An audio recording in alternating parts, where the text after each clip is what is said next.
Le troisième grand projet, c'est un projet qui nous tient énormément à cœur. En tant qu'élus, nous l'avons suivi depuis maintenant 4 ans lors des débuts des études, des diagnostics sur l'aire de Bercy-Charenton.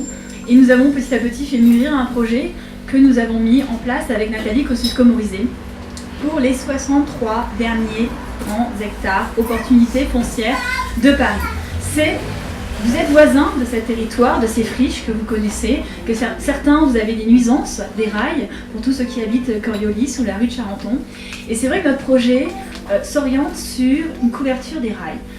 Le projet, alors, rapidement, je vais vous résumer le projet socialiste actuel pour que vous voyez à quel point ce sont deux objectifs, idéologies même différentes.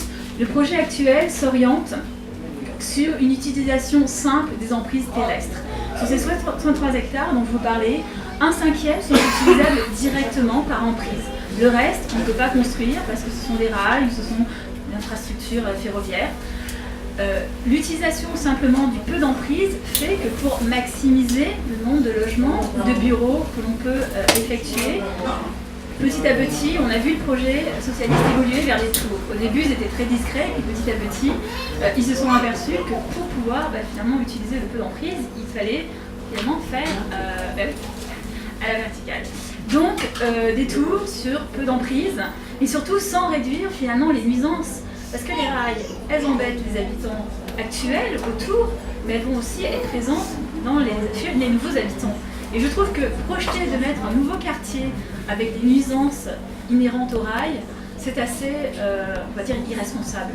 Et ce qui me fait le plus peur dans ce projet, c'est au-delà, des tours, des rails encore présents, c'est qu'il sera irrattrapable, il sera irréversible. Parce qu'au moment où on aura construit sur le peu d'emprise, même si, dans 10, 15, 20 ans, on veut couvrir, on ne pourra plus alors passer entre les rails, c'est impossible. Donc c'est ça que je trouve le plus terrifiant.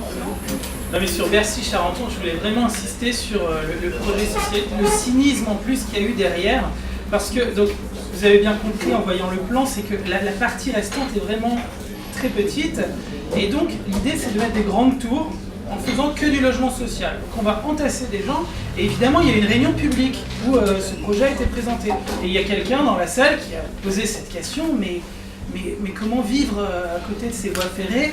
Et ils ont le culot de répondre, eh bien c'est la féerie ferroviaire.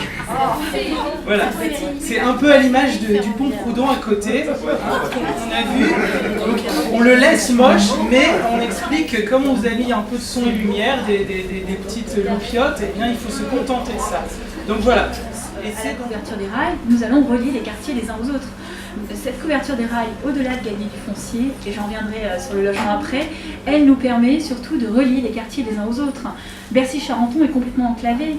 De couvrir les rails, ça permet de rassembler le quartier historique de Bercy avec ce nouveau quartier, et aussi la ville de Charenton.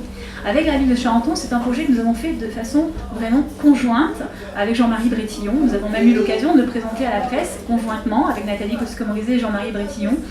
Parce que nous considérons que Paris doit s'ouvrir aux villes voisines, et pas simplement au niveau des transports, mais aussi d'un lieu de connexion. Et nous avons même envisagé de partager ensemble la future gare de Bercy. Bercy, nous avons cette gare qui est un peu, j'allais dire, décloisonnée aussi du reste du transport. Du reste, il n'y a pas de RER qui passe, vous avez les métros, c'est assez compliqué. C'est pas très bien desservi. La gare de Bercy, nous souhaitons la déplacer et la mettre à cheval entre la ville de Charenton et la ville de Paris pour pouvoir bénéficier, alors entre les deux si vous voulez. Alors c'est vrai que là encore, vous avez sur ce quartier, voilà, je multiplie les plans, mais c'est vrai que c'est tellement technique qu'il est aussi important de suivre. Mais vous voyez au niveau, à ce niveau-là, page 33, ou page, on vous a fait des photocopies couleurs. À ce niveau, au-dessus du périphérique, nous souhaitons installer la nouvelle gare de Bercy. Au-delà du fait que nous considérons qu'elle n'est pas très bien placée dans le 12e arrondissement, elle nous permettra aussi d'anticiper, ce réaménagement de gare, d'anticiper l'ouverture à la concurrence du marché ferroviaire français en 2019. En 2019, il va se passer quelque chose d'assez important, on ne réalise pas forcément, c'est que vous n'aurez plus simplement des trains SNCF dans nos gares françaises, mais il y aura aussi des trains espagnols, des trains italiens. Ça commence déjà, mais là ce sera une généralisation, ce sera l'ouverture. Exactement. Pour l'instant, il y a des accords, en effet, vous avez pour l'Eurostar, mais vous aurez carrément une concurrence, même par exemple pour des trajets français, de concurrence de trains européens. Il est important que les gares françaises, notamment parisiennes, anticipent cet afflux nouveau de transport ferroviaire. Et là encore, le déplacement et le réaménagement de la gare de Bercy nous permettra d'anticiper cette condition. Et donc, une raison de plus, dynamiser deux villes, faire en sorte d'anticiper les objectifs de 2019, et aussi dans le 12e arrondissement, finalement en décalant une gare, nous gagnerons aussi du foncier, et ce foncier pourra permettre de créer un nouveau quartier. Et quand je vous parle de la couverture des rails, quand nous vous parlons de tout ce projet que nous portons, c'est aussi pour faire un nouveau quartier à taille humaine. Je vous parlais tout à l'heure de la problématique d'utiliser simplement les emprises et finalement de développer au niveau vertical.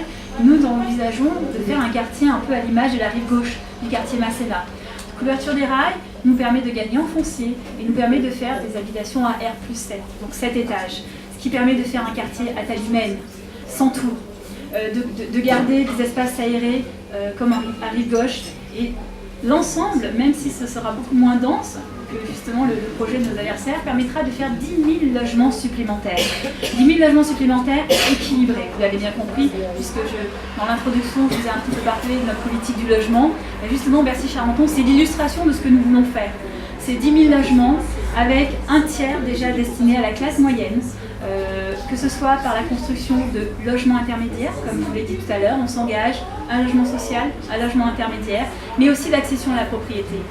Nathalie Kosciusko-Morizet s'est engagée à chaque fois qu'il y aura un nouveau programme immobilier, c'est donc le cas à Bercy-Charenton, de faire en sorte qu'une partie soit destinée à l'accession à la propriété et de façon assez particulière, c'est-à-dire que 20% du programme neuf soit accessible à 25% du prix du marché, c'est-à-dire un prix du marché qui se situera à peu près à 7 500 € du mètre carré, avec une priorité pour les Parisiens.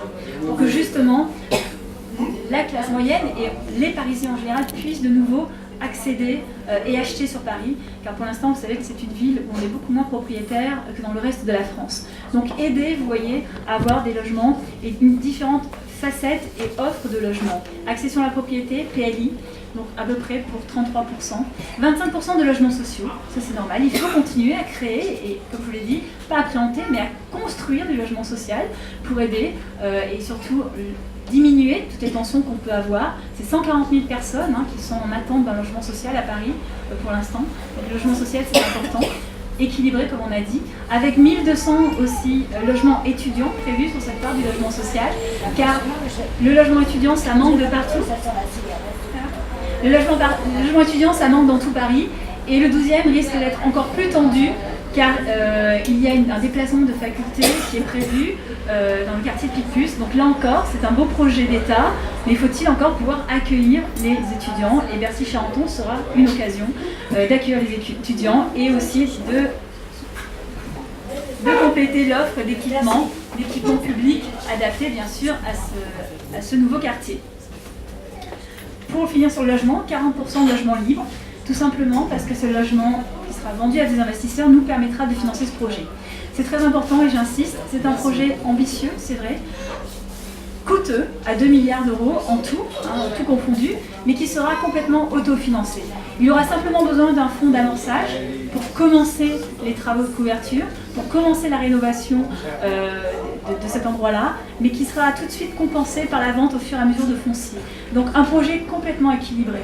2 milliards 100 de coûts, 2 milliards 300 de recettes, et je vous avoue, sans avoir vraiment poussé sur les recettes foncières de façon très raisonnable. Je ne prends même pas en compte les subventions qu'on pourrait avoir après sur par exemple de l'État par rapport à l'aménagement de la gare. Donc là on est resté très prudent, on s'est fondé sur le coût de l'aménagement de la rive gauche ou encore de la Défense, vous savez où il y a eu beaucoup de couverture de rails, d'autoroutes, de faisceaux ferroviaires et autoroutiers.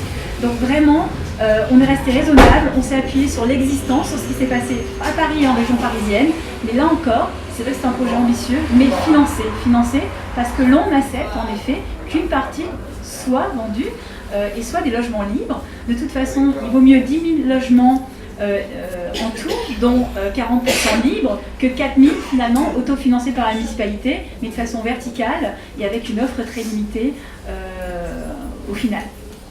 Donc voilà un petit peu pour le... Alors c'est un projet très dense, moi je vous encourage à ceux qui sont curieux d'aller sur notre site internet et de voir. Il y aura aussi bien sûr un centre de tri, parce que c'est nécessaire, c'est inscrit au PLU, un hôtel logistique, mais là encore, et ça nous différencie du projet socialiste, il n'aura pas lieu au même endroit, puisque eux, ce se ferait à la place des tunnels Baron-le-Roi. Nous, vous avez bien compris, on compte les préserver, et le centre de tri et l'hôtel logistique, nous les regroupons ensemble au niveau de l'échangeur de Bercy. Cet échangeur de Bercy, il est vieux, il est mal fait parce que finalement ce sont des bretelles qui, au fur et à mesure du développement de la circulation, se sont greffées les unes aux autres. Il faut le repenser. Donc nous voulons en effet requalifier totalement l'échangeur de Bercy, et le gain de place au central nous permettra de mettre le logistique et le centre de tri, ce qui permettra d'ailleurs d'avoir un accès multimodal, puisque le centre de tri et l'hôtel logistique pourront bénéficier du périphérique, de l'échangeur, de la selle, puisque c'est à côté, puis des rails. Donc finalement utiliser tous les différents moyens de transport plutôt que d'être au centre d'un nouveau quartier.